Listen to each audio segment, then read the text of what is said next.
Crossing check.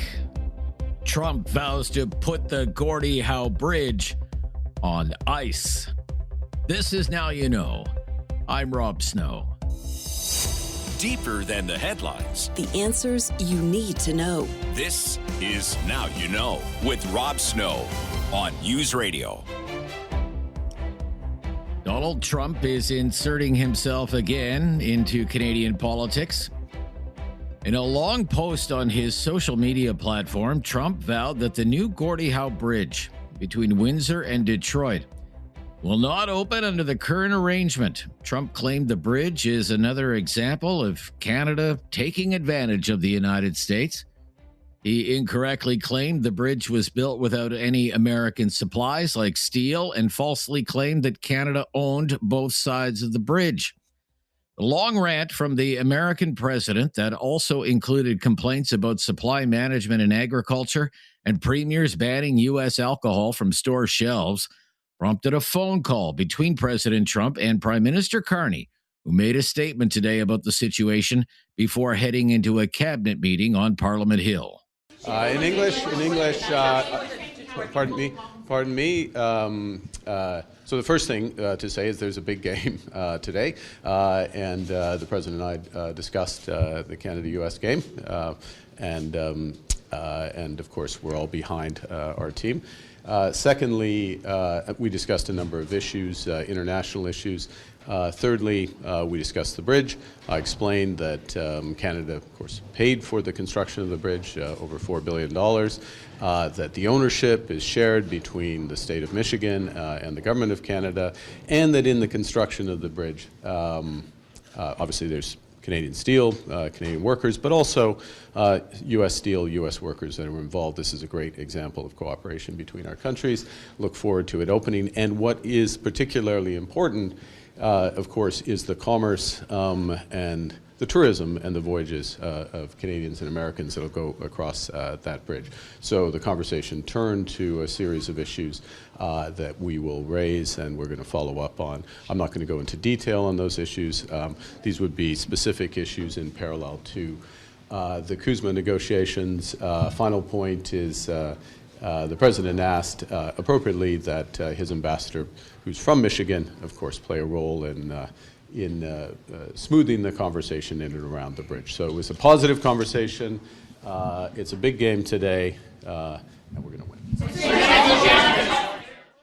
Other cabinet ministers were cornered by the press gallery in Ottawa today and asked about the latest rant from the American president. Melanie, the industry minister, said the government always takes Donald Trump seriously. Well, when President Trump talks, we listen, and we make sure that we take into account everything he says, because we always have to take him seriously.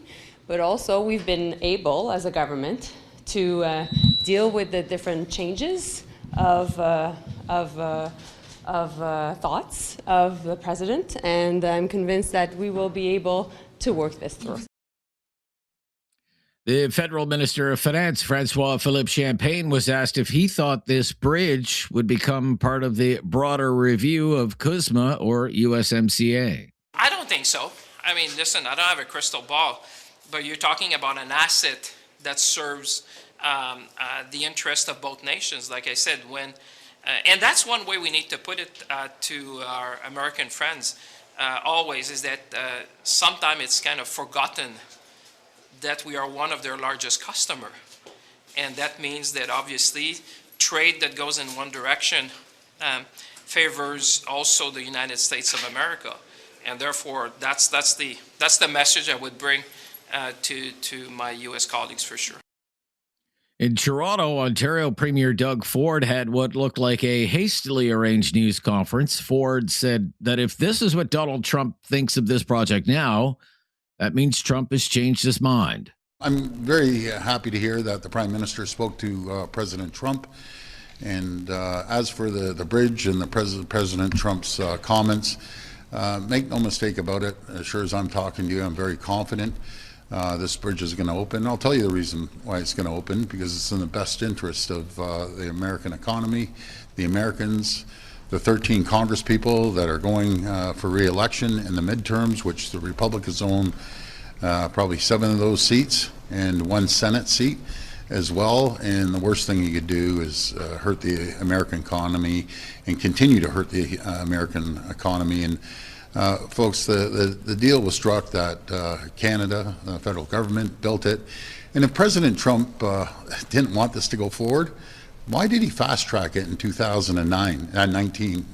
I'm sorry, and 9 years ago, I should say. He fast tracked it in 2017. And so all of a sudden he changed his mind and said it's not good.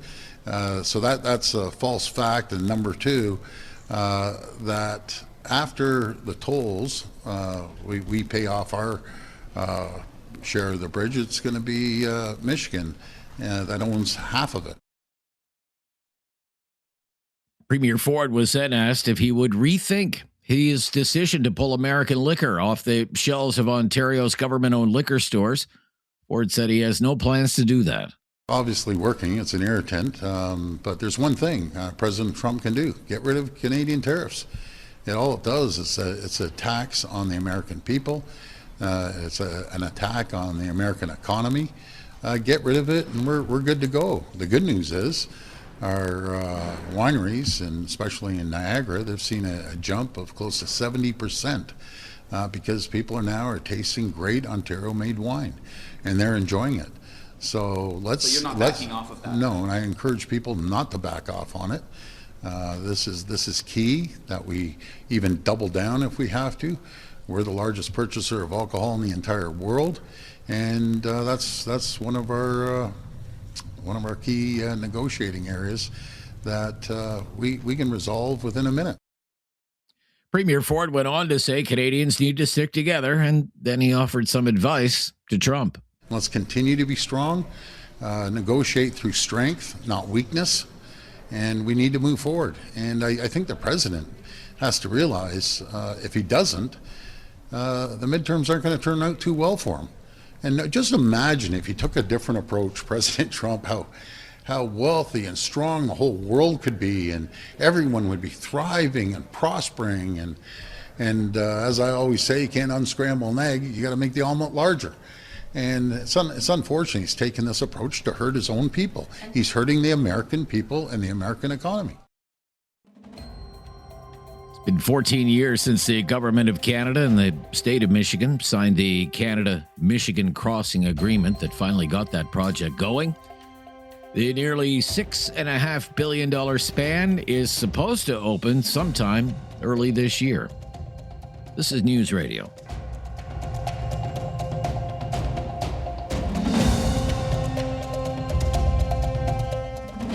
No question goes unasked or unanswered. Now You Know with Rob Snow returns on News Radio. Well, there'll be a lot to talk about with Professor Ian Lee back with us. He's here every Tuesday from the Sprott School of Business at Carleton University. Welcome back. Great to hear from you. My pleasure, Rob. Well, I'd like to start with the developing story that has taken over the Ottawa political news cycle, and that is Trump's long statement on social media where he vows to block the opening of the Gordie Howe Bridge. I mean, we've heard from the Prime Minister, the Finance Minister, the Industry Minister, the Ontario Premier. This is a big story today. What do you think about what you're hearing from Donald Trump? Well, I'm hoping, clearly, that this is just braggadocio and idle or empty threats, or he's trying to put pressure on the negotiating team, who I believe, or if they're not already in Washington, are going to be going down imminently. Because, and I say that, first off, it's obviously damaging the relationship between Canada and the United States big time. And yes, I know, and I keep saying to everybody, look, he'll be gone in 2 years and a bit. 2.5 years, whatever. And he will be gone. There's no doubt about that. But people, they remember this, and they personalized it. Like, Donald Trump, to many people, Donald Trump is the United States. I keep saying, no, he's one. Yes, he's the important president, no question. But he's only one of 340 million people. And but nonetheless, it's causing great damage. From a more materialistic point of view, the amount of money that goes over the figure I've seen is about $1 billion. Was it $1 billion a day? It's just staggering, the amount of money. There's $2 billion a day that goes across all the bridges. but we don't have that many bridges to the States. And it's I believe it's over half of all the trade daily that goes by truck goes across that bridge. So this is not is obviously going to hurt Southern Ontario big time, because a lot of that is the auto industry coming out of Windsor and Brampton. So this is not good if he really does go forward on his threat, and it would suggest that there won't be a CUSMA agreement either. It's more than that, though. I mean, first of all, it's almost a 300-word rant posted on social media. A lot of the complaints we've heard before about supply management, respect for our farmers. That's nothing new. But it veers into, quite frankly, Professor, the insane, where he rants about China is going to eat us alive. We'll get the leftovers. China is going to take away ice hockey. China is going to eliminate the Stanley Cup. I mean, it makes you wonder if we're dealing. I mean, quite frankly, are we dealing with a lunatic? Are we dealing with a lunatic? Is he off his rocker? I wouldn't quite use that language. I do understand the anger, but if we're talking a little bit more clinically, and I'm not a psychiatrist or a psychologist, but people do make judgments on how people behave and what they say and so forth. And there have been instances, because I've been fascinated by this subject. It's Section 25 of the U.S. Constitution that gives the authority, I believe, to the Congress to remove the president, not impeach him. This isn't impeachment. Remove a president who is not able to serve. And it's never been invoked. And but there were cases, and the most famous one was in 1918, where the Democratic president had a stroke, and he was incapacitated, couldn't talk. And his wife covered it up for the final year, and she was basically the president. But the American public never found out. And, Reagan, at the very end of his presidency, he acknowledged and admitted he had Alzheimer's in the last couple of years of his presidency.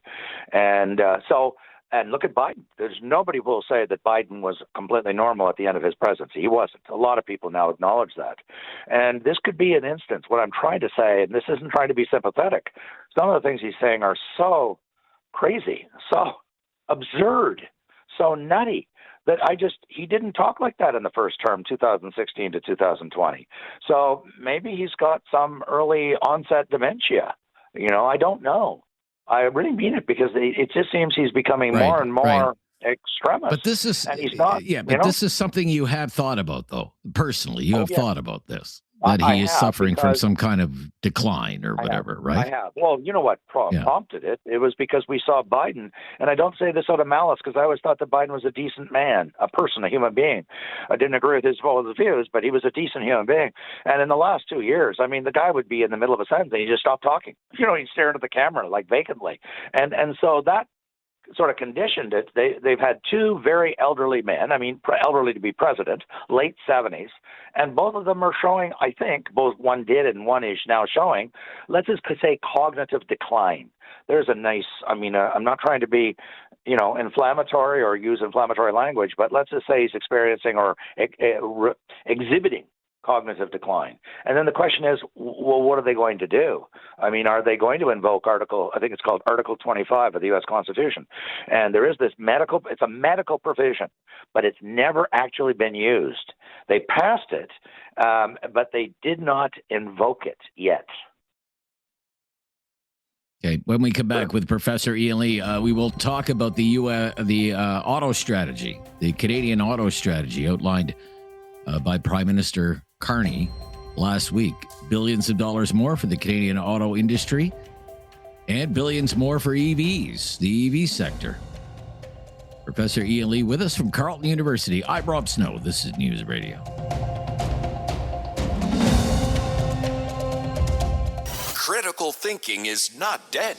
Now you know with Rob Snow. Returns on News Radio. With Professor Ian Lee from the Sprott School of Business at Carleton University. What do you think of the government's new auto strategy? Billions in aid overall for the sector and billions more to promote the sale of EVs. Rebates are coming back. No sales mandate. Professor, what do you think of it? Rob, I'm very mixed on this. I really am. And I want to explain why. It's not emotional, I assure you. First off, let us support and applaud Carney for getting rid of those pernicious, destructive mandates of Justin Trudeau and Mr. Guilbeault, where they said they went after the supply side. That's in plain English, the auto manufacturers, and said by 2035 you will not be allowed to produce any gasoline cars because they must be 100% EVs. What they were doing, I always thought it was very sneaky and dishonest and unethical. They didn't have the courage, the integrity to say to Canadians, we're going to pass a bill and just make it illegal for you to buy a car.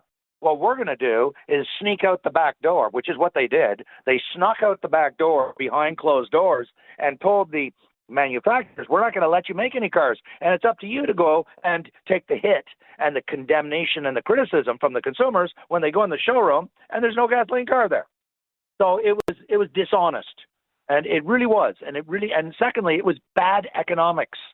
Using mandates, which is command and control from the Soviet Union mentality, which is what it is, instead of using incentives, which is what companies have done throughout the history of the market economy. You have a sale, or you put new features into your iPhone and say, come and buy our iPhone. It's better than my competitor or our competitor. That's what companies have been doing for years. It's called competition. It's what football teams do on the playing field. But the Trudeau Liberals didn't believe in that. They thought that they were smarter than we are. They really did. They had this arrogance that they knew better than us ordinary people. He got rid of that. That's good. Let's applaud him. But and he went to tailpipe emissions, which is a far more sensible way, because if we're trying to have, quote, clean air, well, then it makes sense to go after the emissions and not the type of car it is, because you can have clean gasoline engine cars too, by the way. So that's good. But where I'm not happy with what he's doing is he is going back to these damned subsidies. And I don't like these subsidies. They're going to be subsidizing medical doctors, and I love my medical doctors, by the way. I'm not anti-doctor. He's going to be subsidizing high-income people like full professors and CEOs to buy luxury EVs. If he had said, okay, we're going to subsidize cars, EVs, but only up to $50,000, let's say, and you must be below a certain income based on your CRA tax return, which is very easily verifiable. Okay? And they should have said, we're not subsidizing any high-income people in the top 2 quintiles or the top 3 quintiles. But he didn't. He's giving subsidies to everybody. And guess what? It means that it's probably going to be the wealthiest people who've got the most money who are going to get the freebies. I just don't agree with that. And so he's going in the right direction, partially, but in some parts he's not. Finally, and very quickly, I understand about subsidizing the charging stations. Rob, my argument for 5 years has been, because I'm in strategy, I teach this, okay, EVs have not taken off, not because Canadians are stupid or anti-environment. They have not taken off for 2 reasons, and they're very straightforward consumer behavior reasons. Number one, the cars were way too expensive. They were $50,000 to $125,000 instead of $25,000 to $40,000. So they were way too expensive, so most consumers said, I'm not buying it, including me. The second reason, inadequate lack of charging stations, estimated at 100,000 to 200,000 shortfall. That's why we don't buy EVs. So fix the damn problem. If you want to subsidize anything, then go subsidize charging stations. All right. Good to hear from you. Thank you for today. Good to hear from you. We'll speak next week. Bye-bye. Yeah, Professor Ian Lee, Sprott School of Business, Carleton University. This is News Radio. Now you know with Rob Snow continues on News Radio. Well, more than a week has passed, and there's still no word on the fate of Nancy Guthrie. The 84-year-old mother of Today Show host Savannah Guthrie has been missing since January 31st. And authorities say there are still no suspects in the case, and a ransom deadline has now come and gone. Savannah Guthrie posted another plea on social media for the safe return of her mother. We believe our mom is still out there. We need your help. Law enforcement is working tirelessly around the clock trying to bring her home, trying to find her. She was taken and we don't know where. And we need your help. So I'm coming on just to ask you, not just for your prayers, but no matter where you are, even if you're far from Tucson, if you see anything, if you hear anything, if there's anything at all that seems strange to you, that you report to law enforcement. We are at an hour of desperation, and we need your help. Over the last week or so, several news outlets have received a ransom demand of $6 million in Bitcoin. The deadline to pay the ransom was supposed to be yesterday at 5 o'clock Eastern time. One of the ransom letters was sent to TMZ. TMZ founder and executive producer Harvey Levin told CNN that he thinks the person or people behind the ransom demands are from the Tucson, Arizona area.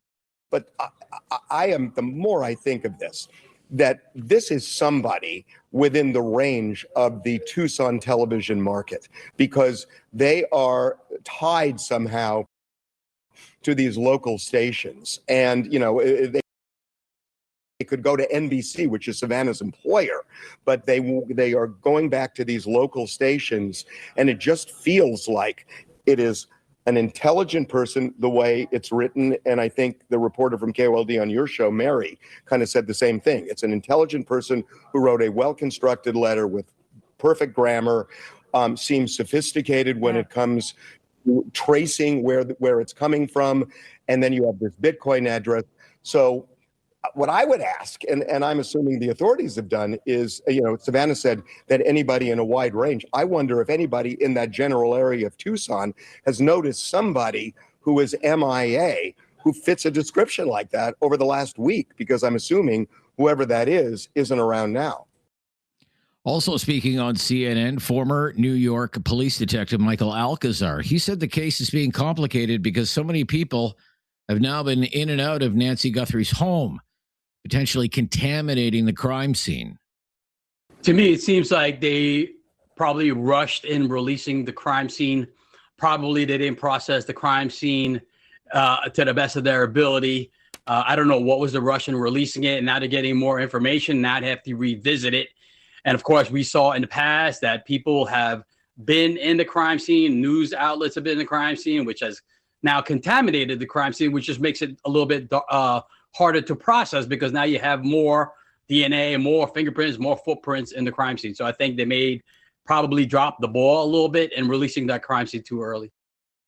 The FBI continues to ask for the public's help. It's put up digital billboards in several major cities in Texas, California, Arizona, and New Mexico, and it is offering a $50,000 reward for information. I'm Rob Snow, and if you're ever looking for a podcast of our show, now you know with Rob Snow, there's a great new mobile app that will help you hear our show when you want to. Listen live, listen to the podcast. It's called the Seeker app. That's Seeker spelled Seekr, and it has all kinds of exclusive audio that you won't hear anywhere else. News, music, and sports, and you can download Seeker for iOS or Android. That's Seeker spelled Seekr. And now you know with Rob Snow is on Spotify and Apple Podcasts or wherever you get your podcasts. And there are some new podcasts to recommend from our friends at the Frequency Podcast Network. Brand new is Big Headlines. It's an offshoot of the Big Story podcast. It's all your headlines in just 5 minutes. Encourage you to give it a try. Follow it and rate it if you can. That's also on the Seeker app, Spotify, and Apple Podcasts. And another podcast that has started in the last couple of weeks for fans of the true crime genre. Phil Martino and Madison Fitzpatrick bring you Tracking a Killer, the Cold Case Files. And again, that's on the Seeker app, Spotify, and Apple Podcasts. Now, taking a look at financial markets. Can the Dow hang on to 50,000? The Dow Jones Industrial Average hit 50,000 on Friday. After a big rally, that's a new record, Dow 50,000. The Dow Jones Industrial Average is up 4% so far this year and continues to hover just above 50,000 today.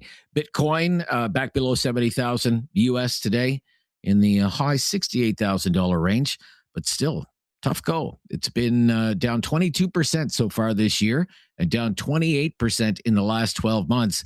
And gold prices hanging in there just above the $5,000 US mark today. US an ounce up 16% so far this year and up 72% in the last 12 months. I'm Rob Snow. This is Now You Know. This is News Radio. Now you know with Rob Snow continues on News Radio. It's time for a feature we call Focus Alberta. Healthcare in focus today, and the Alberta government's plan to allow dual practice, letting some doctors work in both the province's public healthcare system and a private healthcare market. No other province in Canada allows this. Our next guest thinks it goes too far and that it shouldn't be allowed. Melanie Bechard is chair of Canadian Doctors for Medicare. Thanks for joining us. Hi, Rob. Thank you so much for having me. Yeah, you're welcome. What are your concerns? My worry is that there's very real issues with our healthcare system, but we know from studies around the world that introducing parallel private systems like the one that has been proposed in this recent act actually worsen wait times for the vast majority of people. So rather than dousing the fire, it's really like throwing fuel on the fire. Okay. But many of Canada's peer countries have a public healthcare system and private healthcare options. Why should Canada be any different? Yeah, great question. There's a lot of differences between those systems. A lot of them require a certain number of hours of work in the public system, and then physicians can only work a small amount of hours in the private system. What is being proposed with this most recent legislation is essentially that physicians could see as many private pay patients as they want with very few restrictions. This does not exist anywhere else in Canada, and it's very much not in the spirit of the Canada Health Act. The other thing we have to keep in mind when we compare to other countries, too, is that a lot of them fund their healthcare systems much better than we fund ours. And Canada actually has a relatively high proportion of health spending from private out-of-pocket sources from all the big gaps in our system, like pharmacare. So if we compare ourselves to other countries that have better outcomes, we have to realize that a lot of what's driving those better outcomes is probably not actually the two-tiered system. It's probably better funding. Okay. But if I have the means, or any Canadian has the means, we could always travel to the United States or another country for healthcare. So it would seem you're arguing against creating a system really that already exists in practice. What would you say to that? I think what we need to realize is that it is a bit of a zero-sum game. If I have the means to pay for faster care, a lot of people think that they're taking themselves out of the wait list and that they're doing no harm. But unfortunately, we have a bottleneck. We have a limited number of doctors, nurses, and hospitals, people who are able to serve you. So if I'm paying for faster care, that means that somebody else needs to wait longer for their care. And I know that's a really uncomfortable feeling for many Canadians, especially if, let's say, I'm paying for an MRI faster for a hamstring injury, whereas maybe there's somebody who's being worked up for a brain tumor who now has to wait weeks or months longer than they would have otherwise. So I think we create really uncomfortable situations for Canadians if we start rearranging the wait list based on how big your wallet is rather than on how big the medical need is. Okay. The cases being made for those who defend this sort of system is that allowing people to pay for medical care actually frees up precious space in the public healthcare system. What do you say to that? Oh, unfortunately, it just doesn't make sense. It's not the reality. If you think about it, physicians, doctors, and nurses only have a certain number of hours in the day. And if you're going to be spending that time with more lucrative private pay patients, then they're going to spend less time with public patients. They saw this happen in numerous countries around the world. They saw it in Australia, for example, when they moved to a two-tiered system. Physicians diverted more of their time and resources to the private pay patients. And when they actually saw that wait times got way longer for the majority of people who relied on the public system. So unfortunately, there's no way to really take yourself off that wait list. Just by the grace of paying to be seen faster, I'm making somebody else wait more slower. And that's a problem. Okay, what would you say, though, to those who say, it's my health, it's my money, and if I don't want to wait for care, I should be able to pay for medical treatment out of my own pocket? It's my choice. You know what? I completely understand the desperation, and I'm really sympathetic to people who are in that situation. I never judge anyone for wanting to do the best they can for their health. What I would say to those folks is, heck, join the fight so that everyone can get timely care regardless of how much you have to pay. Even if we've got the money now, our life circumstances can change. I think a lot of us also don't realize that those of us who rely on the healthcare system currently probably would not be great candidates to even be able to afford or purchase private insurance like they do in the States. So there's major issues with relying on out-of-pocket payments and private insurance. I say let's gather together. Let's demand a better healthcare system from our politicians there's real things that we could be doing that are much more evidence-based and much more likely to result in change, like, let's say, arranging primary care better, where you've got multidisciplinary primary care teams, having a more organized referral system.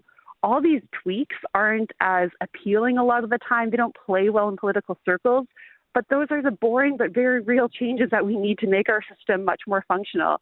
And of course, let's fund it and resource it properly. You get what you pay for, and right now we are seeing the effects of systemic under-resourcing of our system for decades. Okay. Thank you for your time. Good to hear from you today.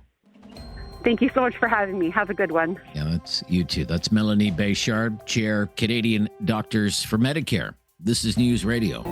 There is no question Rob won't get answered. Now you know with Rob Snow continues on News Radio. Selling the auto strategy. 5 days after Prime Minister Mark Carney revealed his government's new auto strategy, his industry minister is trying to sell MPs on the plan. It includes billions of dollars in new aid for the industry and billions more to promote the sale of electric vehicles. Government rebates, once again, will be made available to the buyers of EVs and public plug-in hybrids. The Carney government's ending the EV sales mandate brought in under Prime Minister Trudeau.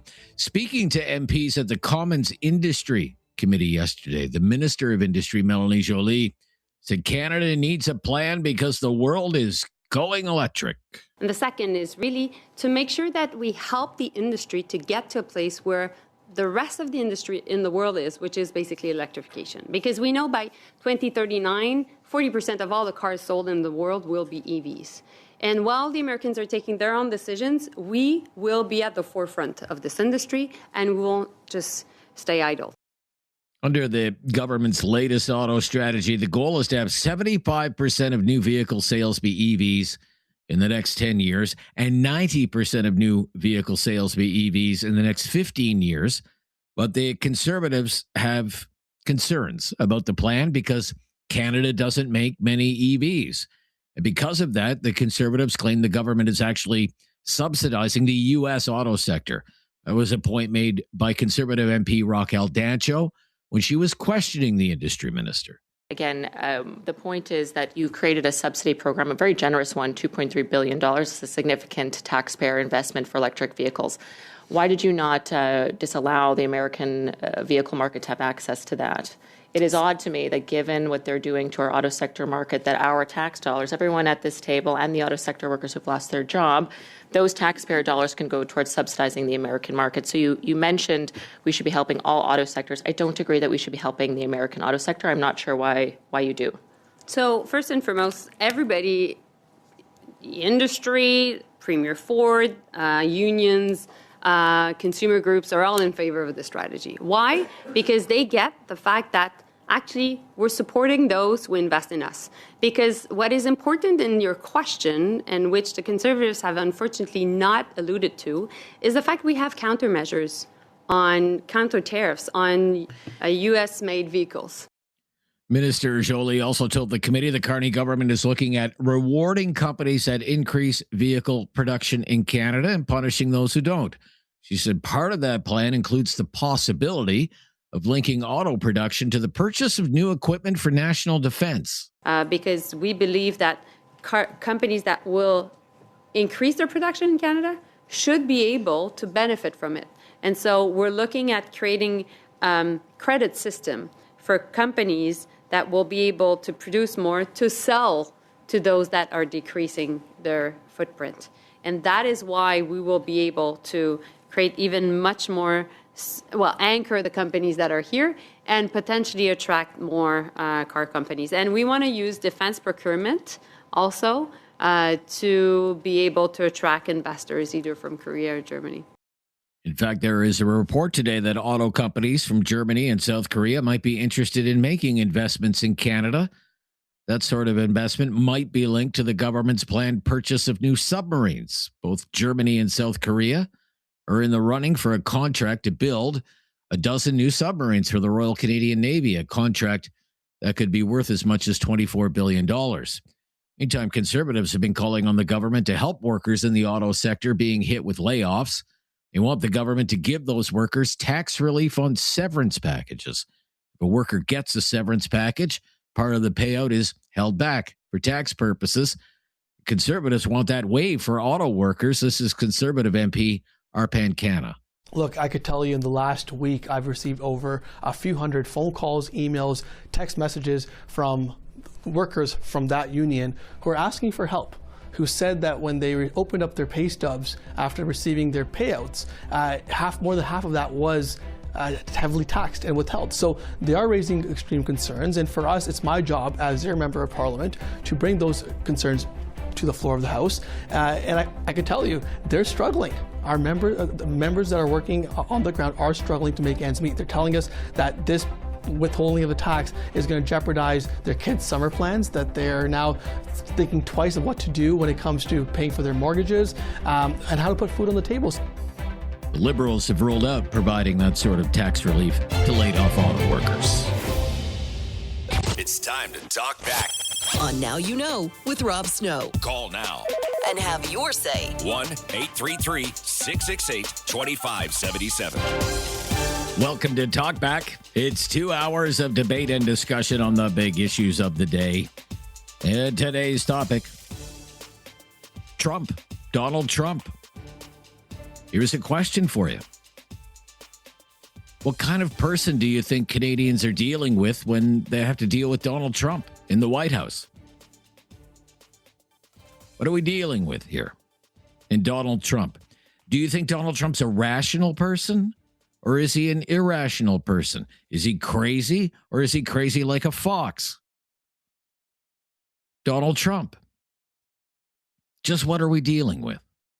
What kind of person is this, the President of the United States? 1-833-668-2577. 1-833-668-2577. What kind of person is this? I mean, in public appearances and interviews during his rallies, he has said things in the past, like he has a very high IQ. He has described himself as a very stable genius. He has said, quote, he's really smart. He has claimed that he has one of the greatest memories of all time. He has said all of this kind of stuff in public, but is any of it true? I feel we have to get into this again today because of a very long rant that Trump posted on his social media platform last night. The Prime Minister has since responded to it. The Premier of Ontario has been forced to have a news conference about it. The Industry Minister cornered on it. The Finance Minister cornered on it. It really is quite something. If you haven't read it or seen it, you should see it and then ask yourself, just what kind of person are we dealing with here? It really is worth your time. This is the posting where Trump says he won't let the new Gordie Howe Bridge open up between Windsor and Detroit because it's just one more example of Canada taking advantage of the United States. But I mean, listen to this. Let me read this here.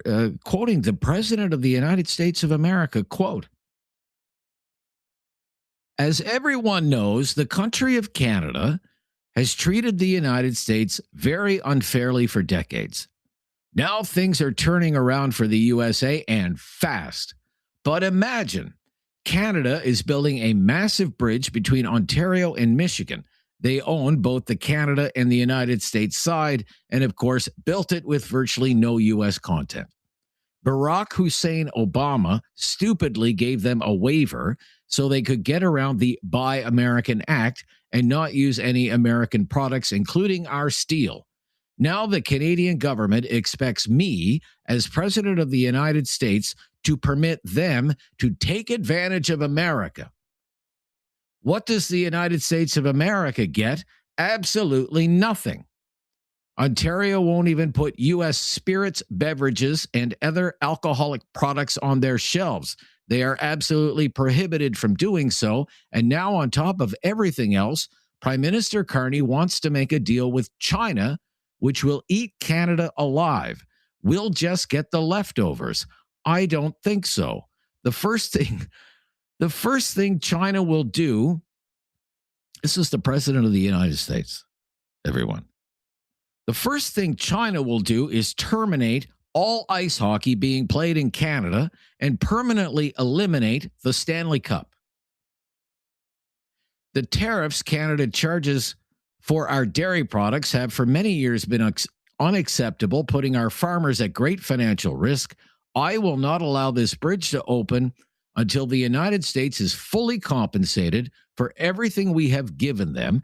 And also, importantly, Canada treats the United States with the fairness and respect that we deserve. We will start negotiations immediately.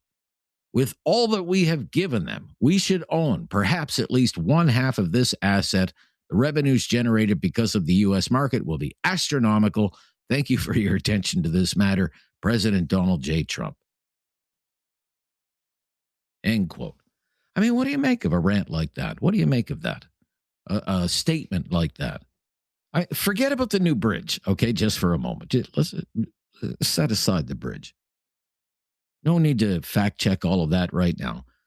We can do that as we make our way through the show today.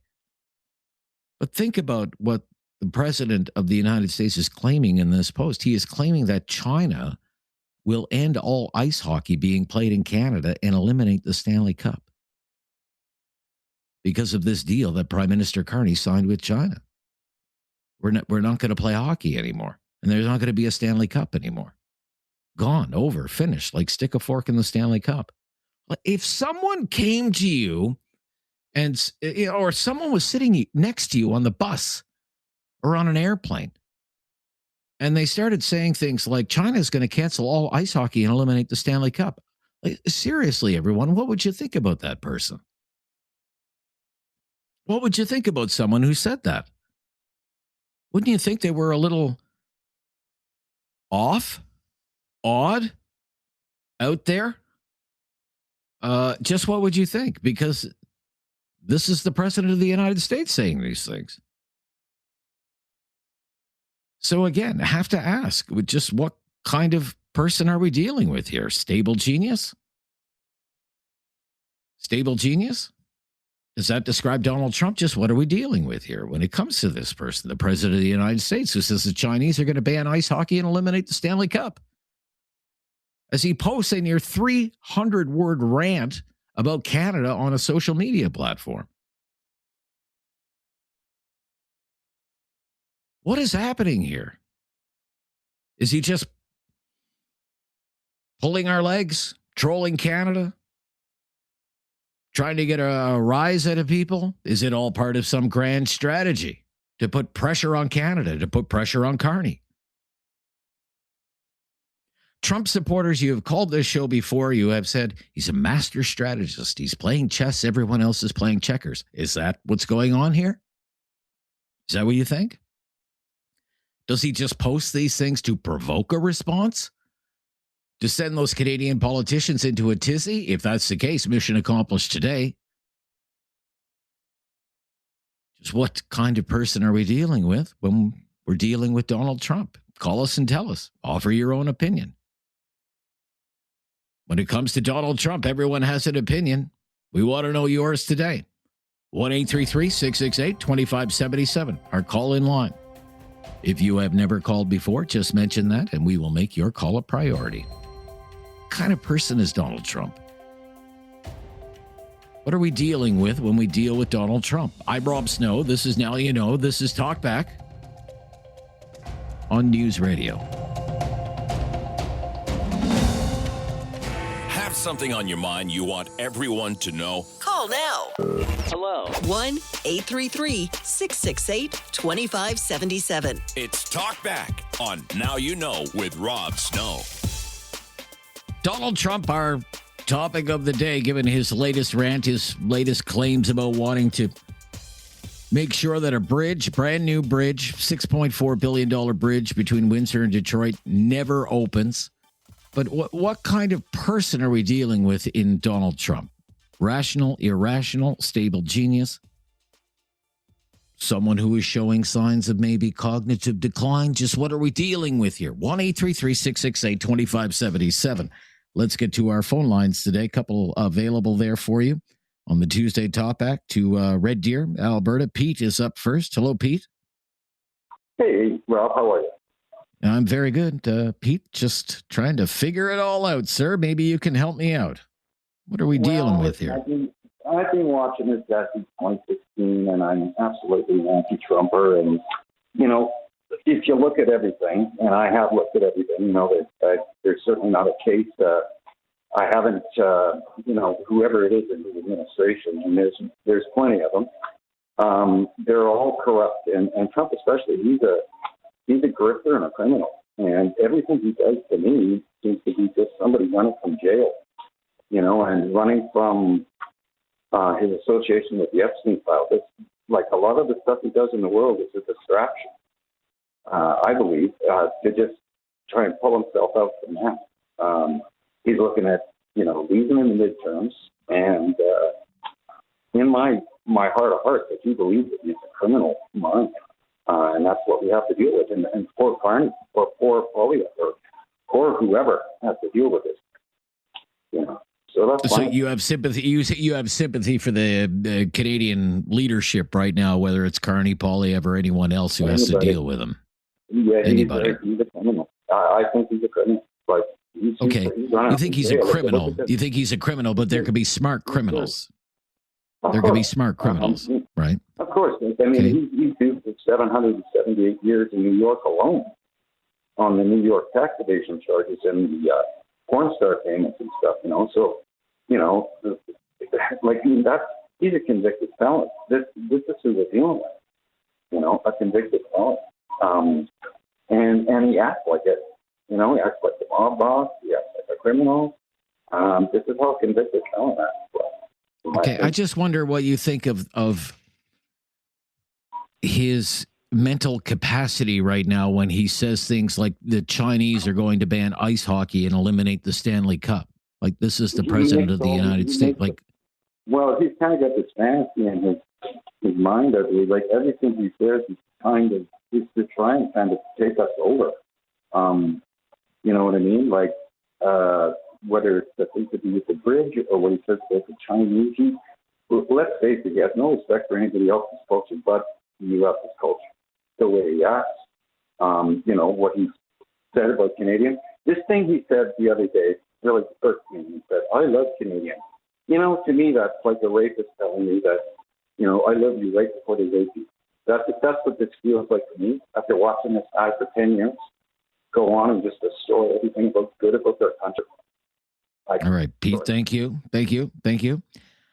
Let's go to Stephen, is in Calgary, up next. Hi, Stephen. Hi. Hi, Stephen. What's your opinion on the kind of person we're dealing with here in the president? Well, I think that the president just likes to put a needle in the balloon, I guess, and see what air is going to come out of it or whatever. He's a pretty sharp cookie, I feel. Sharp cookie. Okay. Yeah. And he does these rants and he gets people going. That's for sure. Well, sure. Yeah. I mean, he's got me going. He makes me wonder what if what's Doug Ford's line? The cheese has slipped off the cracker. Yeah, but that's what he does. That's what he does. Okay. Yeah. And that's part of his negotiation. You got to admit the guy's a negotiator. That's for sure. When he says the Chinese are going to ban ice hockey and eliminate the Stanley Cup, what does that have to do with coming to a free trade agreement with Canada and Mexico? Well, I think it has nothing to do with it other than the fact that it's just a needle that he's pushing in, putting under the fingernails of Carney, I guess, to say. Right. Okay, so he's kind of needling us. He's needling us. Poking us, and kind of thing. And he's pretty frank about the idea, I don't know the deal on the bridge. I don't. And so I apologize for that. That's okay. I can't really say much about his stuff. But, I recall one time our own provincial government put in these solar panels, and then they took a bid for steel, and they gave it to China. And yet our own Canadian company said, well, we know what the price of steel is. How could they give it to China? So why would you think he's just he says these things just to be provocative, to provoke a response from us, to Absolutely. drive us and mad, he drive did. us crazy, and get crazy talk show hosts like me all whipped up into a frenzy. You know what? I'm a first-time caller. I'm not going to call you crazy, but I will admit he's got you in a frenzy, and I think that's all he does, because there's a lot of other things. Fair enough. He's done all right. it. Fair enough. Fair enough. Thank you, Stephen. Thank you for calling. Be right back. More of your calls. What are we dealing with when we have to deal with Trump? On Talkback today on News Radio. Have something on your mind you want everyone to know? Call now. Hello. 1-833-668-2577. It's Talkback on Now You Know with Rob Snow. What are we dealing with when we deal with Donald Trump? Just what are we up against here with the President of the United States? Eric is in Halifax today. Hi, Eric. Hey, good afternoon, Rob. How are you today? Yeah, very good, Eric. Thank you for calling. What's your opinion? Start this conversation off the best way I know how. If you have nothing to say good about someone, say nothing at all. Well, I have three things to say about Donald Trump. He's the bad apple in the barrel, he's the 10th wonder of the world, and he's very, very unstable. He's unstable. Okay, you think he's unstable? Well, I don't think he's playing with a full deck. If you want me to put it another way, he's just enough. Donald Trump. He can't go 7 days unless he tries to upset somebody, and that sounds to me like he just don't have both oars in the water. Okay, do you think he's doing it on purpose? You know, like the previous caller said, he's needling us. He's trying to provoke us. That's just the way he is. Well, that's just the way he is. He's not happy unless he's upsetting the cookie jar. I mean, he's in a world of his own. You know, he's playing a baseball game and he's the only player. That's it. He wants all the cookies. He doesn't want to share nothing. He's very, very unselfish. Yeah, well, selfish. You mean selfish? You're very selfish. Okay, thank you, Eric. Let's take one more. Matt in Calgary. Matt is in Calgary. Hi, Matt. Hey, Rob, how's it going? Yeah, very good. Matt, what would you say? Good. What are we dealing with here? So we're dealing with, I think, the worst type, a narcissist. He's continually distracting the world from his own issues. He's morally weak. He's corrupt. And there's just simply no doubt about it. He's cognitively declining. He's 79, and that's what happens to 79-year-olds. So I don't think that there's any reason to support that this man is healthy physically. What about mentally? Oh, mentally, definitely not. There's evidence that supports dementia diagnosis or diagnosis. He poops his pants. Really? I guess that's a physical thing. I mean, I don't know anything about that, but maybe I know less. Some might say that comes with age. But what about these? These previous comments. Well, he does that. He wants to needle us. He wants to provoke a response. He wants to shake things up. It's all part of he's like a bully. His strategy. It's a strategy. It's a bully strategy that he's an expansionist, and or the people that are pulling the Project 2025 strings are expansionists, and I think that he's going to push the world as far as he needs to make money off of it. Also, just to quickly add before you go to commercial, you shouldn't call him a smart criminal that emboldens people. The language you use is important, sir. He's a narcissist. Okay. Well, we'll take as many opinions as we can get. There's no need for everyone to yell at everybody else. Thank you, though, Matt in Calgary, for your call. More of your calls ahead. Trump in focus again today on Talkback on News Radio. Have something on your mind you want everyone to know? Call now. Hello. 1-833-668-2577. It's Talkback on Now You Know with Rob Snow. Donald Trump's our topic of the day. What kind of person is Canada dealing with when it's dealing with Donald Trump? Joe is in Nova Scotia. Thanks for calling, Joe. Good to hear from you today. What's your opinion? Rob, here? how are you doing? Yeah, very good, Joe. What's your opinion? Well, I don't really have an opinion. I just got off of True Social, and I just heard that Donald Trump wants the CN Tower, and he wants winter. So what he's going to do with winter, he's going to put it over Florida, and he's going to melt it, get all the fresh water, and open up the shipping lanes up north. And he wants the CN Tower because it's pretty much the biggest thing in North America, and he likes that kind of stuff. So, okay. Go Red Blacks. So you think it's all a big joke? Do you think it's all a big joke then, Joe? Or? It's a joke you got to take seriously, I guess. Okay. Yeah, it reminds me of that scene in Finding Nemo where the two seagulls are fighting, but it's just Donald Trump, and he's going mine, mine, mine, mine. Like honestly, it defies logic, to tell you the truth. It really does. I mean, I'm quoting from the President of the United States of America here. The first thing China will do is terminate all ice hockey being played in Canada and permanently eliminate the Stanley Cup. Let's just not even talk about that, because that's just ridiculous. The thing is, you say it's Donald ridiculous, Trump but is, if it's ridiculous, why is it in a posting from the president? Yeah, well, I mean, he posts crap all the time.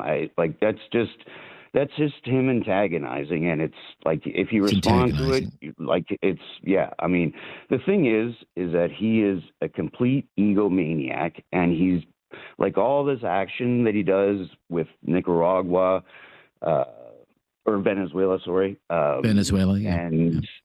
And Cuba, like all this stuff, he's blinded by his own ego, and he doesn't see anything except his own successes.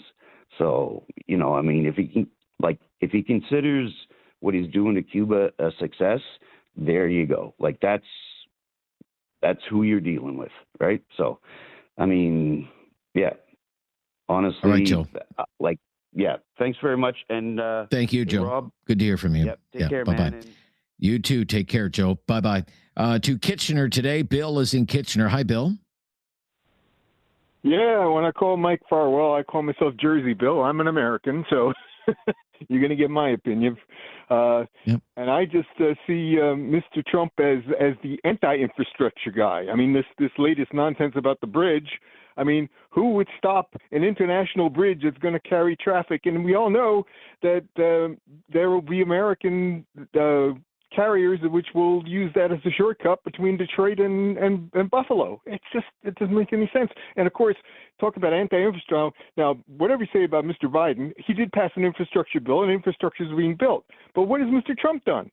Mr. Trump has destroyed the East Wing of the White House.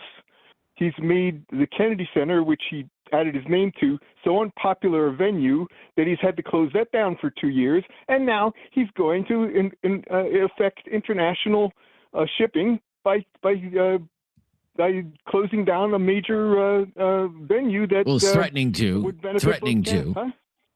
Threatening to. Yes, right. Well, absolutely, but I mean that's his way of operation. He when he was president before, he always claimed there was going to be infrastructure week, but infrastructure never got built because he was too busy making tax cuts for the super rich and not having the funds available to build the infrastructure that was needed to be built. And also about China stopping ice hockey. Actually, it's more likely that what the Chinese will do, which they're very good at, is they'll probably hire the best Canadian coaches, and the next time that the Winter Olympics come to China, they'll make sure they have a competitive Chinese national ice hockey team. when you hear these things, when you hear that or see these things or read these things, the first thing China will do is terminate all ice hockey played in Canada and permanently eliminate the Stanley Cup. I read that, and I like those are the ravings of a lunatic to me. Like, come on. Yeah. Like if somebody, if I'm on a public transit bus and some guy sits down next to me and starts ranting about how the Chinese are going to eliminate all the hockey being played in Canada and eliminate the Stanley Cup, I'm going to get up and ring the bell and get off at the next stop, because I'm thinking I'm sitting next to a crazy person here. I'm sorry. I mean, that's just the way I feel. Like what let alone that this is the president of the United States. Remember, this is the exact same person that just on what he thought it was his own knowledge and his own prejudice was calling for the execution of 5 black men who were accused of committing a crime that they turned out not to have committed, but that was so important to him, he took out a full-page ad in the New York Times. He's always been the most extreme in any of his ideas, and he thinks that's what makes him look strong and powerful. When, as we know, I mean, as was said many times by other people, narcissistic, absolutely, self-interested, wanting to be. Yeah, he'd like to turn.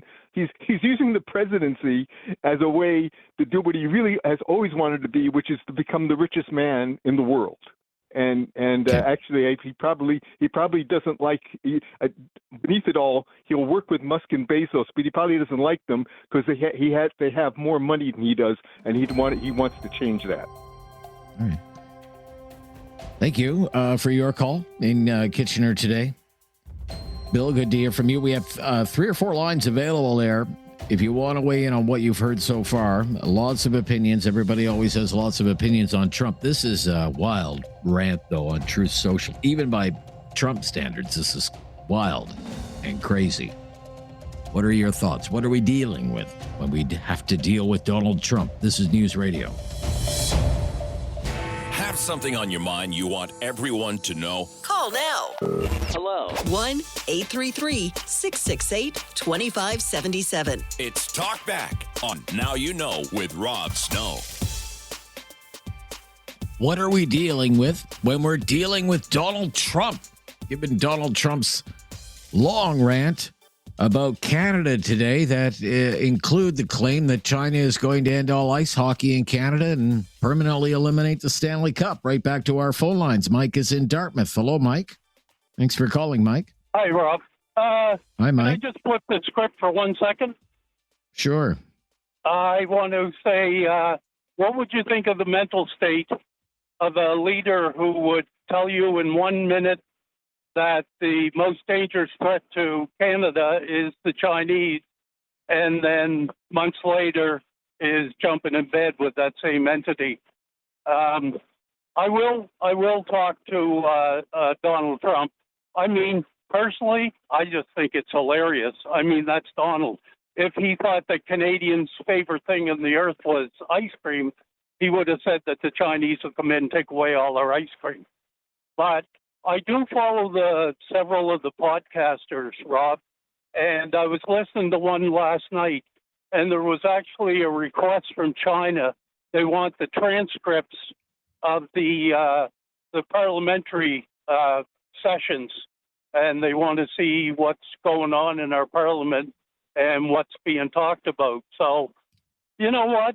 I'm kind of conflicted because that's not hard to come by. It, all of that is publicly available through the Hansard. If they want to know what's going on in the House of Commons and in our debates, all they have to do is read the Hansard. It's all publicly available. So anyway. Yeah, but I'm just saying, we're what Kearney did mess with us, and I think that it did mess with Donald, and Donald is striking back, and all right. Like some of the so you think he's lashing out at Carney? You think he's lashing out at Prime Minister Carney? Why is he lashing out at Prime Minister Carney?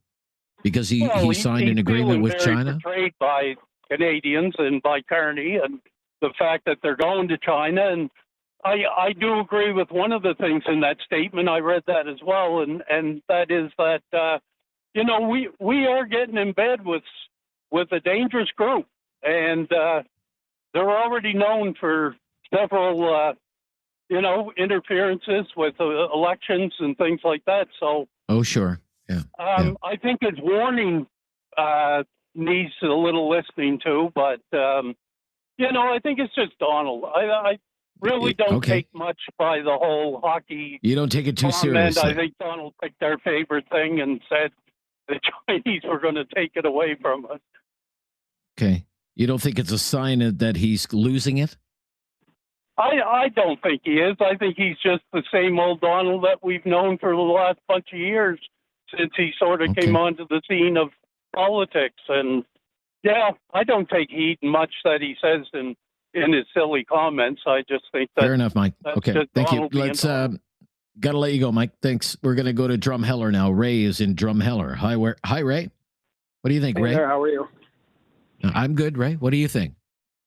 Well, a couple things. I think number one, there's a couple things with Trump is that he at all costs has shown that he's all about branding, and it's all about his brand, whether it was his hotels or with his show, The Apprentice, or whatever it is. He's all about protecting his brand, and his brand is to be the smartest guy, the most intelligent guy, the best businessman, the top negotiator. Nobody can out-negotiate him.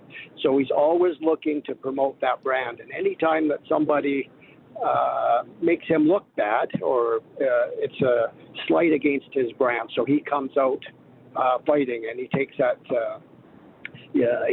very seriously, and he'll go on attack mode because he's protecting his brand. And the other thing about all these, crazy things that he's saying is that during his first term, and even on this term, some of his inner circle, his strategists, have talked openly about the madman theory strategy. So he comes out and he wants the wildest things to get leverage or get people to think that this guy's crazy, to get them on the back foot so he can get some leverage on them when it comes to negotiating. I think Canada has it kind of figured out, ignoring some of that stuff. You can't ignore it completely because you got to defend yourself as well. But I think the Europeans, when he overstepped talking about invading Greenland and then putting tariffs on those 8 European countries, I think they said, okay, that's gone too far. So I think they're starting to figure it out as well. So I think that's the only thing to remember about those two things. I think are the main thing about Trump and his actions. All right. Thank you. In Drumheller today for your call, Ray. Good to hear from you. Let's stop here and more of your calls just ahead. Trump in Focus on Talkback. I'm Rob Snow. This is News Radio.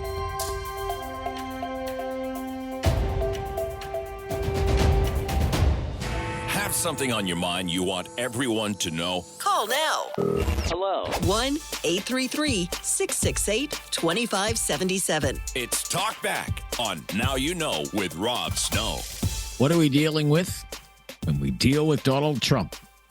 Back to our phone lines today. Brenda is in Nova Scotia. Hello, Brenda.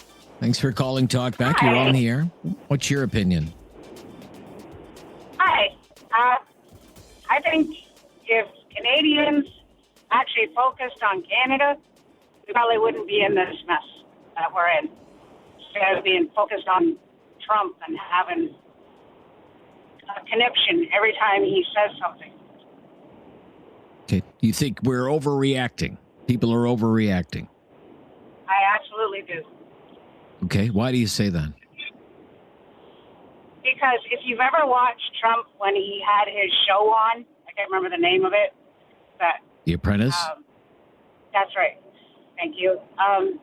He was like that on there. He would just say things to get someone's goat. Like he's a businessman. He's not really a politician, but he's playing everyone like a fiddle, and you guys are falling for it, just like Carney did when we so-called voted for him. What do you mean so-called voted for him? Oh, I don't I'm really just think curious. that we get a real vote. I really don't Okay. think we vote anymore. I think they're all appointed. Oh, well, that's curious. It's an interesting viewpoint. Well, I don't understand why you. I don't understand why you would say that. I don't understand why you would say that. Because people aren't getting voted. They get in regardless, like Trudeau did. Okay, but Nobody there were voted elections. for him they're elections, but I think it's more or less just for like a survey than it is for us actually having our votes count. I see. Okay. So when somebody like the president of the United States says the first thing China will do is terminate all ice hockey being played in Canada and permanently eliminate the Stanley Cup, you think those are the musings of a businessman, a normal person? Well, just something he says. I'm questioning more why you're getting upset over it. The ramblings of whoever. Do you do that at your workplace too? Get angry over what someone says in the lunchroom? Well, no, because this is the largest trading partner that Canada has, and if the relationship is this compromised, I believe that did you ever say anything about... I believe that that's something we should be concerned about and pay attention to, don't you? Don't you think our economic well-being is tied directly to our relationship to the United States? Yeah, but I have never heard anybody losing their mind over what Joe Biden ever said. And that guy was not really all there. No, but we talked about that, his obvious cognitive decline. Correct. We talked a lot about that. Nobody ever said boo about that. But Trump says something and people absolutely lose their minds. What for? So you think it's an overreaction? That's fair enough. Yeah, you think it's an overreaction, right? I do. Why do you think he says those things? Don't let him get you. Why do you think he says those things? Why? No, there's no fear of that. You must be new around here if you think I'm like The View. No, I said don't try. Don't be like don't be Whoopi, okay? I'm not going to be Whoopi. I think he's just doing it because he can get away with it. Right. 2, and to wind people up. He's pushing buttons. Okay, he's pushing buttons. I'm not falling for anything. I'm honestly questioning whether he is losing his marbles. No, he's Don't you think? Like if somebody sat down next to you, again, I use this example. If you were on a bus or on an airplane and somebody started going on about how the Chinese are going to eliminate the Stanley Cup, wouldn't you think they were a crazy person? No, because... no, you wouldn't. Oh, come on. I would not. Sure, you would ask. Hamilton, Ontario. I've met so many people. I never thought that they were crazy. I always had a good laugh. So no, all right. I don't think he's crazy at all. I think he's just saying what he actually thinks. Okay. It's time to talk back. On Now You Know with Rob Snow. Call now and have your say. 1-833-668-2577. Welcome to hour number 2 of Talkback. Great to be with you. Trump is the topic today. My question is, what are we dealing with when we're dealing with Donald Trump? A nearly 300-word rant posted on his Truth Social platform about Canada, vowing that he will not allow a massive new bridge between Ontario and Michigan, the Gordie Howe Bridge, $6.5 billion project, 14 years in the making. He will not allow it to open, making all kinds of claims that it was built with no American steel or no American iron, and that's not true. Making many false claims about that bridge, about that project, saying that Canada would own both sides of it. Again, that's not true. Ranting about the booze boycott. Okay, that has its own critics in Canada. The booze boycott, premiers like Ontario Premier Doug Ford pulling the American alcohol from the shelves of government-owned liquor stores, going on about our dairy system that we have in Canada under supply management, and not liking, again, the deal that the prime minister signed with China, and going so far as to claim that China is going to end all ice hockey being played in Canada and then permanently eliminate the Stanley Cup. Whatever you think of this posting on Truth Social, it certainly prompted a response in Ottawa, so much so that the Prime Minister, who was on his way into a cabinet meeting today on Parliament Hill, Mark Carney, was cornered by the press gallery and issued a statement first in French and then in English. He said the two spoke on the phone. They talked about the hockey game that's starting any moment now between Team Canada and the Americans in women's hockey at the Olympics, but then went on to talk a little bit more about these claims from Donald Trump. Let's listen to Mark Carney here. So the first thing to say is there's a big game today, and the President and I discussed the Canada-U.S. game, and of course we're all behind our team. Secondly, we discussed a number of issues, international issues. Thirdly, we discussed the bridge. I explained that Canada, of course, paid for the construction of the bridge, over $4 billion, that the ownership is shared between the state of Michigan and the government of Canada, and that in the construction of the bridge, obviously there's Canadian steel, Canadian workers, but also U.S. steel, U.S. workers that are involved. This is a great example of cooperation between our countries. Look forward to it opening. And what is particularly important, of course, is the commerce and the tourism and the voyages of Canadians and Americans that will go across that bridge. So the conversation turned to a series of issues that we will raise and we're going to follow up on. I'm not going to go into detail on those issues. These would be specific issues in parallel to the CUSMA negotiations. Final point is the President asked appropriately that his ambassador, who's from Michigan, of course, play a role in smoothing the conversation in and around the bridge. So it was a positive conversation. It's a big game today, and we're going to win. So, and then he ran off to the meeting. Positive conversation, go Canada, go. Then Doug Ford had a news conference in Toronto, and this is what he had to say about it all. I'm very happy to hear that the Prime Minister spoke to President Trump.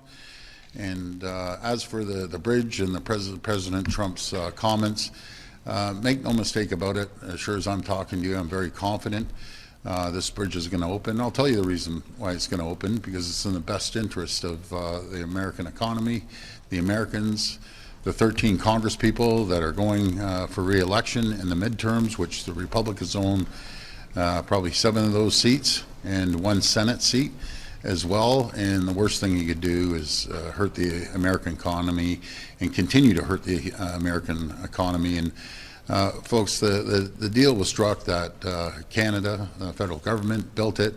And if President Trump didn't want this to go forward, why did he fast track it in 2019? I'm sorry, and 9 years ago, I should say. He fast tracked it in 2017. And so all of a sudden he changed his mind and said it's not good. So that's a false fact. And number two, that after the tolls, we pay off our share of the bridge. It's going to be Michigan that owns half of it. But it is such a wild statement. We're asking what kind of person is Canada dealing with when it's dealing with Donald Trump? Let's go to Kitchener. Jim is there in Kitchener. Thanks for calling, Jim. You're on the air. Thanks for waiting. Thank you, Rob. Again, you're an asset to my afternoon. After listening to Rant Man today, 4 words spilled out of my papermate: straight black leather jacket. Okay. Why do Good you say man, that? you caught it. Yeah. Okay. You're spot on, Rob. Thank you. Okay. Is that it? That's it? Well, do you want some more? Well, it was a long wait for such a brief comment, but if you're done, we'll move along, Jim. Thank you for your call. Just a little bit of humor there. All right, that's fine. Black leather jacket. I think our listening audience gets it, and you chuckled, and that's good enough for me, Rob. All right, Jim. Thank you. Andy in Cambridge. Hi, Andy. Good Hi, afternoon. Andy. Go ahead. Yeah, good to hear from you, Can you hear Andy. me, Rob? I hear you just fine. Go ahead. Excellent, Rob. I just wanted to make a comment that I think what they have down south is a one-man cautionary tale that's pointing at a totally broken system that a lying lunatic like him, Mr. Trump, can just thumb his nose at the supposed co-equal branches of government at every turn and do it with impunity. Yeah, it's really a cautionary tale for what their system is set up like. It's one man, and it turns out that it's a very incapable man that they put in charge of the free world, and they need to really look in the mirror and say, we got to fix this. We can't put this level of power into one frail human being's hands, period. Okay. Agree, disagree? I'm curious. Well, I'm curious because, what we've heard from other callers is that we're making too much of it. We're overreacting to it. That's just the way he is. He's a disruptor. This is what he does. What do you think about comments like that? I think they're not really paying attention, and they don't really know what they're dealing with. They're underplaying the danger that this guy presents to the free world and to the American country and to Canada, of course. All right. Okay. Thank you, Andy in Cambridge. And just like that, hour number 2 is underway of Talkback. Have your say. What are we dealing with when we have to deal with Donald Trump? I mean, opinion all over the place. Love to know yours. What's your opinion today on Talkback on News Radio? Have something on your mind you want everyone to know? Call now. Hello. 1-833-668-2577. It's Talkback on Now You Know with Rob Snow. Let's go to Andre on the Trump situation, the latest Trump situation, and ask Andre, what kind of person are we dealing with here in Donald Trump? Andre in Kitchener. Thanks for waiting. Andre, go ahead. Hi, Rob. Happy Tuesday. Yeah, good to hear from you, Andre. What's your opinion? Crazy wild card. That's my crazy that's wild my card. sentence to him. And the reason why I say crazy, because crazy people are smart, right? You look at Einstein and all that. Anyway, that's my phrase. The reason why is he's taken advantage of Canada because we became weak. I have to say, since Trudeau. We've been separated, and Trump, he's been taking advantage of it. And the reason why I'm calling, Rob, is I'm just reminding the people that he did say that he would not invade us with the army, but he would cripple us with economy, right? So now I believe, like you said a little bit earlier, I think, he's, I would say, being a baby because now Carney is making deals with China and he doesn't like it. So I do believe that he could shut down the bridge and hurt Mr. Ford economy-wise. What do you think? Well, it also hurt the Ontario economy. It would also have an impact on the American economy as well. There's no doubt about that. Thank you for your call. Okay. Let's go to Mike in Kincardine up next on Talkback. Mike. Hi, Mike. Hi, Rob. I think Mr. Trump is nuts. Let's just say that. He is very impulsive. He is very narcissistic. And I definitely think, based on my university psychology classes, he's got a mental illness. Now, using your analogy, what would you do if you heard someone talking about China taking away the Stanley Cup on a bus? You would avoid that person. And I think Prime Minister Carney, or whoever is Prime Minister in the future, Stephen Harper, Jean Chrétien, all said we need to move away from the United States.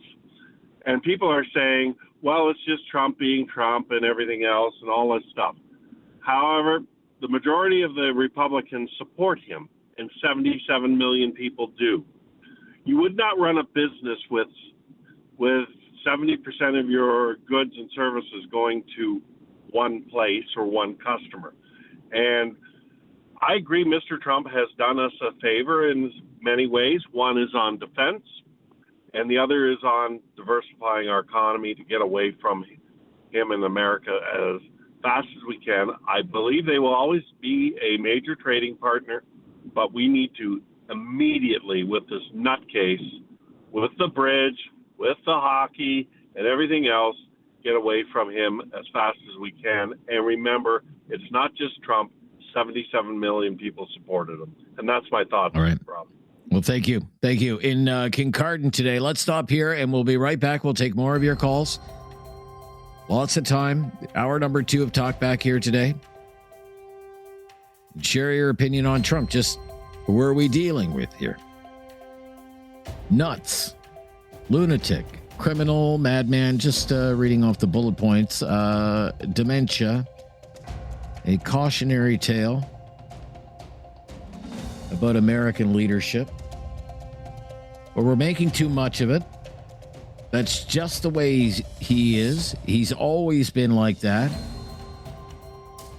Everyone is overreacting. Or it's just a pressure tactic to put on Canada and specifically to put on Prime Minister Mark Carney. I mean, opinion all over the place today. What's yours? This is News Radio.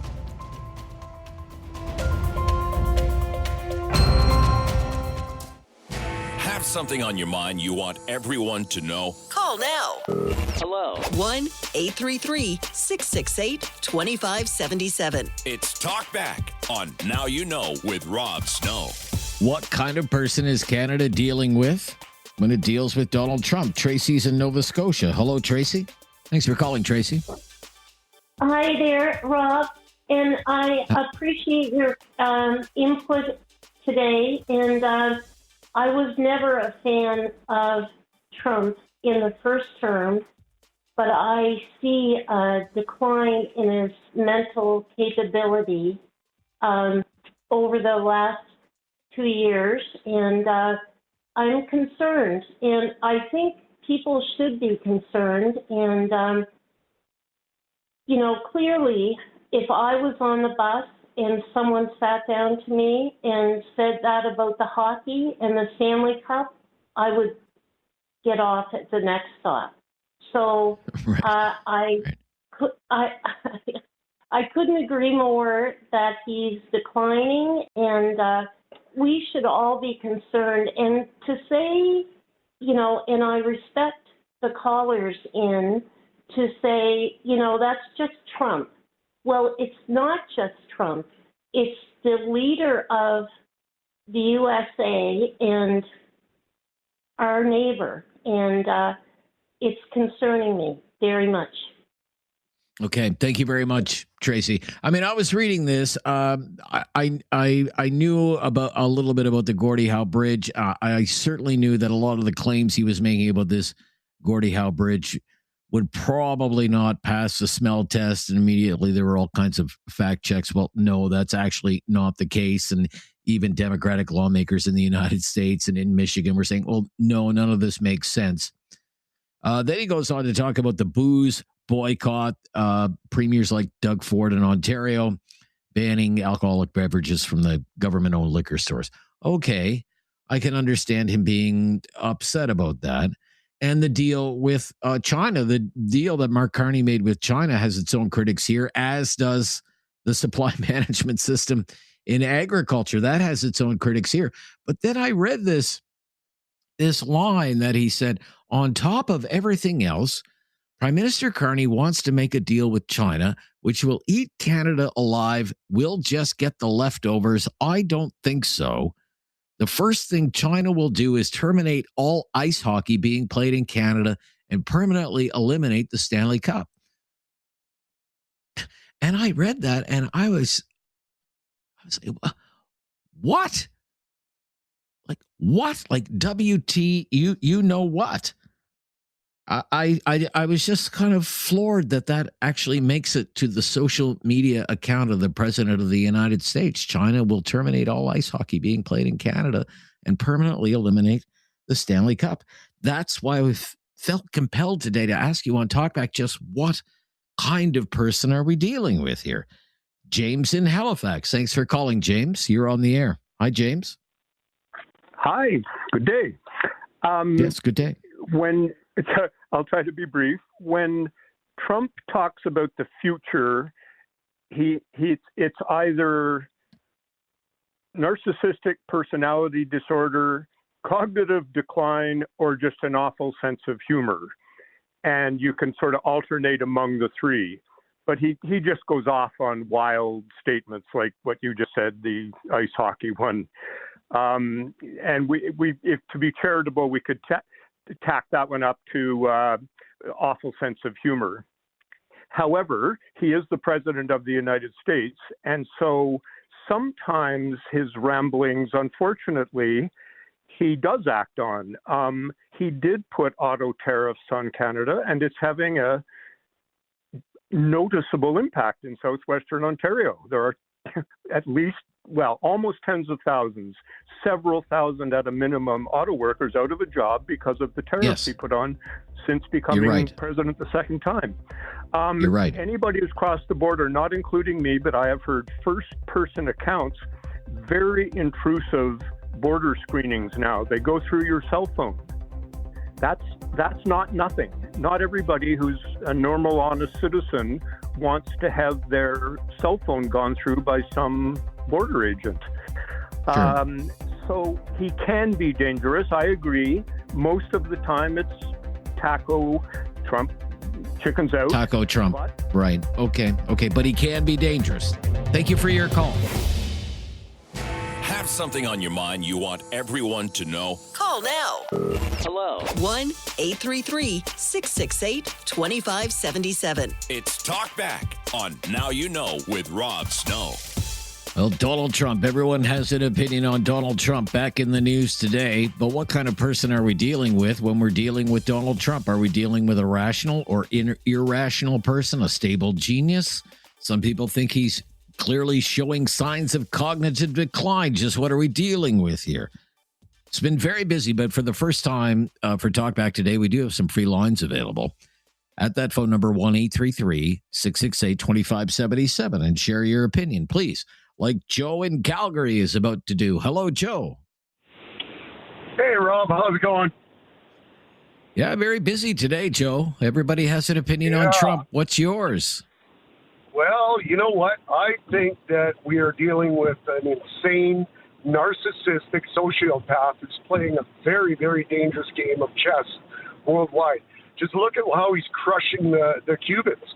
Like, what kind of person does that? And he's trying to do it to everybody. And I think, don't kid yourself, he will try and crush our economy as well, in the hopes that we'll say, oh, okay, we give, we'll be the 51st state now.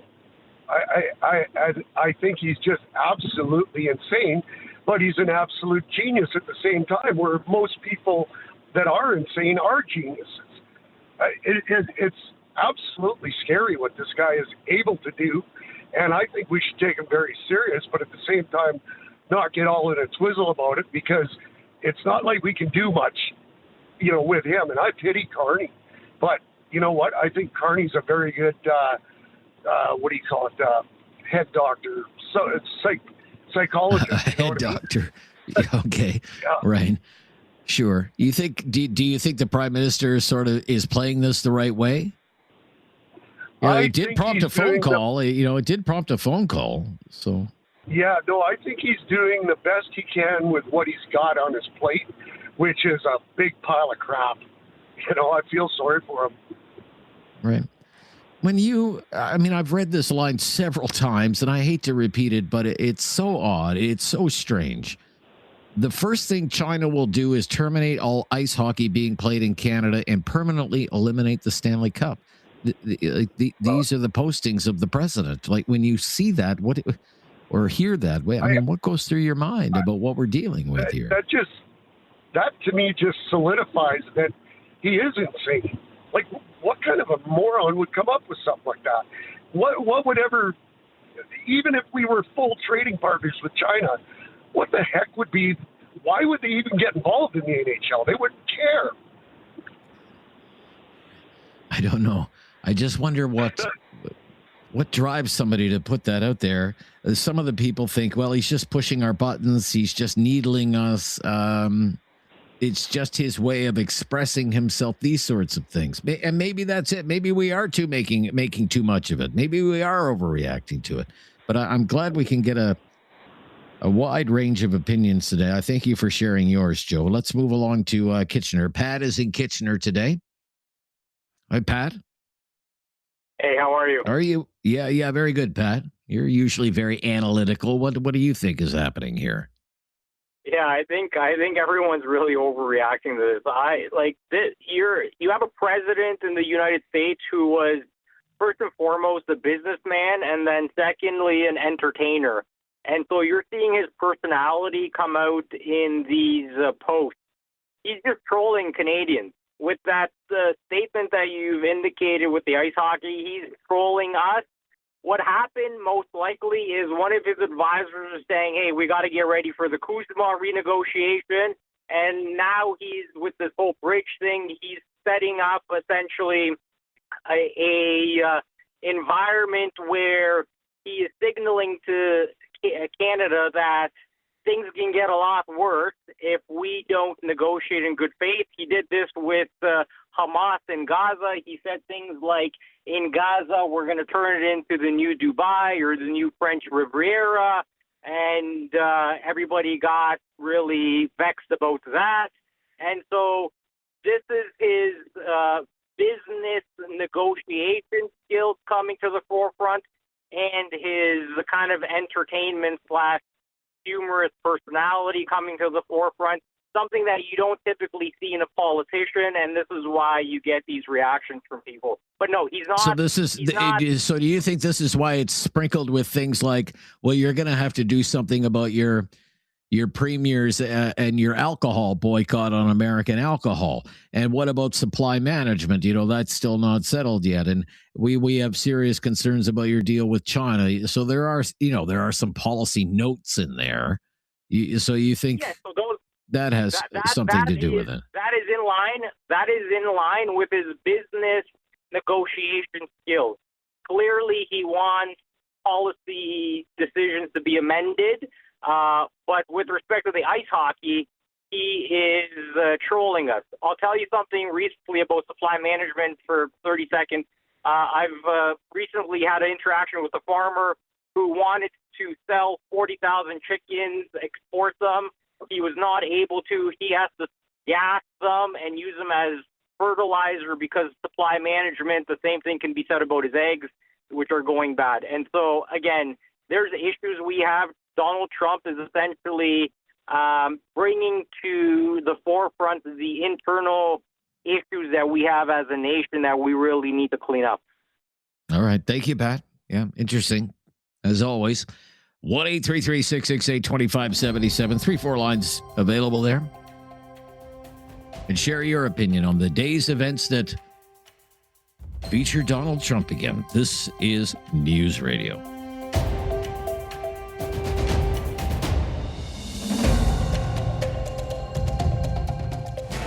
Something on your mind you want everyone to know? Call now. Hello. 1-833-668-2577. It's Talkback on Now You Know with Rob Snow. Scott in Kitchener is up next with his opinion on what we're dealing with when we have to deal with Donald Trump. Hi, Scott. Good to hear from you today. Yep. All right. Let's go to Brett then, out in Calgary. Hi, Brett. Hey, good afternoon, Rob. Nice to talk to you. First-time caller. I listen to your show all the time. I appreciate your balanced opinion.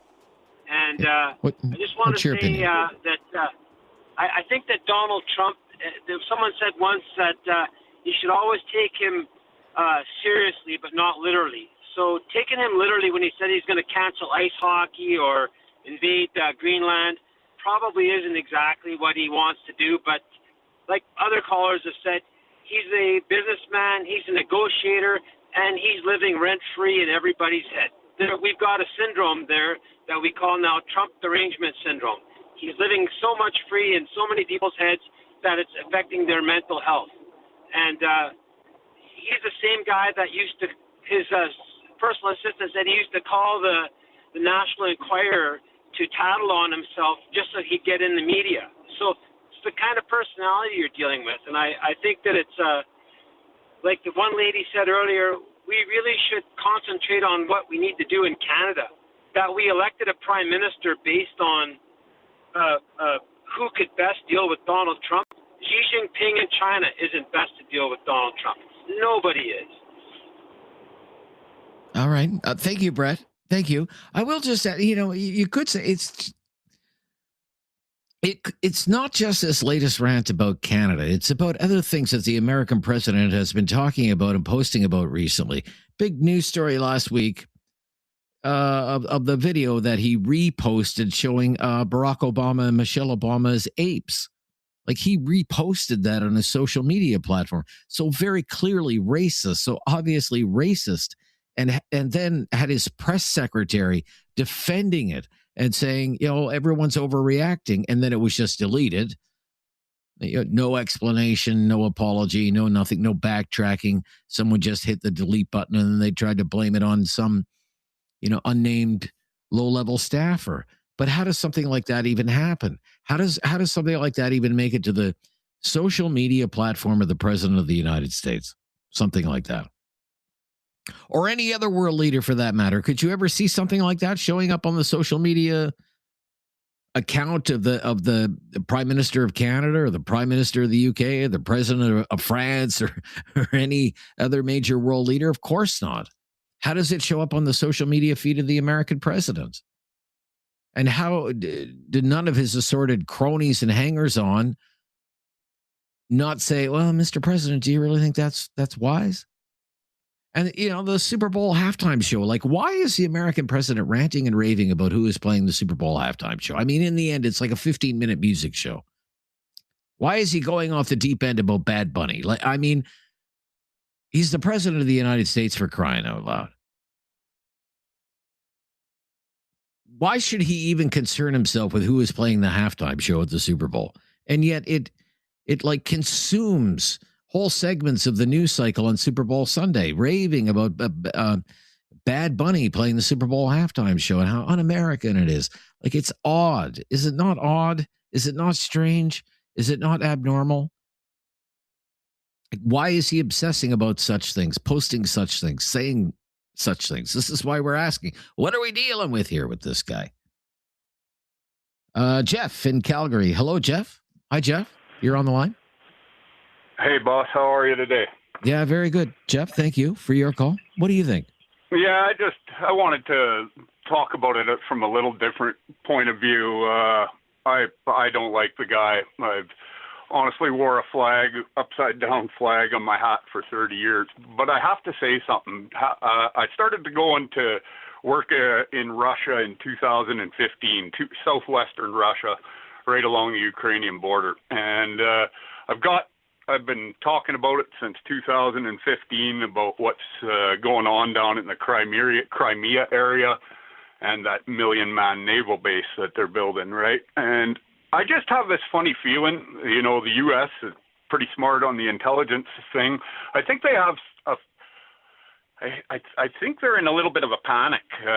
Not only did they notice China just dropped an amphibious attack warship in the pond that can walk on land and release 1 million drones, but I also think they've got some other intelligence, right? And hence the panic for what he said at Davos, right? He said, we'll be there 100% for NATO, but I'm not so sure NATO will be there for us. And, there was two speeches that Carney gave, one in China and one in Davos, that gave Trump a soft erection for Canada and now calls him governor or whatever. But I'm telling you, there's something coming down the pipeline, and they're gonna protect themselves. And with Mr. Carney running around, knifing them in the back and not having a nuke, I'm not so sure the G7 countries are going to get here first before the Yankees, right? So I think we need to start looking at it from that end of things. 2007, the Russians came and stuck a flag on our ocean floor up by Hans Island, right? And with Arctic freezing, there's going to be a new passageway for the first time in history. So we're large on the sights of other countries, right? So that's just my point of view, boss. This is News Radio. Have something on your mind you want everyone to know? Call now. Hello. 1-833-668-2577. It's Talkback on Now You Know with Rob Snow. Well, one thing's for sure, Donald Trump is never one lacking for media coverage, and this story is certainly no exception. The Guardian out of the UK has a story about it. Who else? CNN. New York Times is writing about this. Trump threatens to block opening of new bridge to Canada. Sky News out of the UK. Why is Trump threatening Canada over a bridge? The Independent, also out of the UK. Trump bizarrely claims China will terminate all hockey in Canada in threat to block new border bridge. Politico. Trump threatens to block opening of new Michigan-Canada bridge. The Daily Beast out of the U.S., more left-wing. Manic Trump, 79, turbocharges his unhinged hockey warnings to Canada. So for some, this is about hockey. For others, it's about a bridge. But global news coverage once again. Gary's in Kitchener. Hi, Gary. Thanks for calling. Yeah, I think everybody says, they're both businessmen, so we're in good hands. But let's not forget, first of all, Carney owning Brookfield, he doesn't pay any taxes at all here in Canada. And he apparently set up Don Jr.'s accounts down there in the States a couple years ago. So he's known Trump for years. He plays us just as good as Trump is playing us too. And Trump, both of them, I think they're a little bit of a con man, both of them. And you're not going to find out what's going to happen until Trump finally decides the final, because he loves all this talking and advertising and headlines. If everybody just be quiet for a change, I think we'd be all better off. All right. Fair enough, Gary. So he comes out with a 300-word crazy person rant. We're just supposed to ignore it. I'm going to shut down the bridge. All this stuff. Well, okay, then the governor of Michigan said that's not going to happen. The governor of Michigan said they got money in it, they are invested in, and they said that bridge is going to open on time. All right, Gary. Thank you. You think people are overreacting. Fair enough. That's a popular opinion today. To Edmonton for the last call. Paul is in Edmonton. Hi, Paul. Yeah, hello, Rob. I kind of feel that Trump has played that Art of the Deal, the book that he sold millions of copies of, and he's putting that fear into our listeners' ears. And I think it's all from his playbook. Myself, I really think that he's playing the heartstrings of emotion on us, and we fell into a trap. Okay, so we did overreact today. Yeah, I think so. Yeah, we were played. We're played. Yeah, we're played again. Right, look at the Art of the Deal, and you'll see it's the family saga. It is the family saga. All right, thank you, Paul. Thank you. Again, a popular opinion. Making too much of it. He's just that way. He's always been like that. Art of the Deal. We're overreacting. It's designed to put pressure on Carney. All of this stuff. Just as many others are saying he's a lunatic, a criminal, a madman showing signs of dementia. He's completely nuts. So no shortage of opinion today. Brand new topic tomorrow and more of your calls. And until then, the latest breaking news on News Radio.